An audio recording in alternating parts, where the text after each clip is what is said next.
আপনাদের সকলকে শুভ সপ্তমীর প্রীতি ও শুভেচ্ছা। সপ্তমীর সকাল থেকে সন্ধে পর্যন্ত ঘুমিয়ে কাটালাম, খেয়ে দেয়ে কাটালাম, ল্যাদ খেয়ে খেয়ে কাটালাম।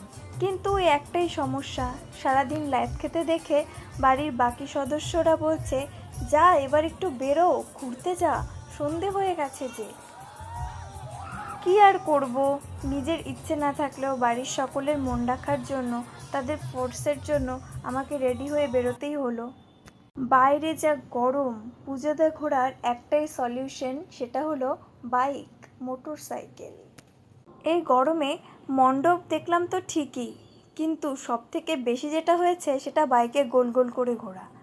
এই এখানে ঢুকতে দেবে না, ও ওখানে ঢুকতে দেবে না, কিন্তু এই গরমে তো হাঁটা পসিবল না। কিন্তু যতই গরম থাকুক না কেন, হাবিজাবি তো খেতেই হবে, না হলে পুজোটা ঠিক পুজো বলে মনে হয় না। তারপর আবার কি, তারপরে সে ঘুমিয়ে পড়লাম, কারণ কালকে একটি নতুন জায়গায় যাব, তার জন্য আমাকে অনেক ভোরে উঠতে হবে, আমার ট্রেন আছে। বাই, সকলে সুস্থ থাকবেন, ভালো থাকবেন।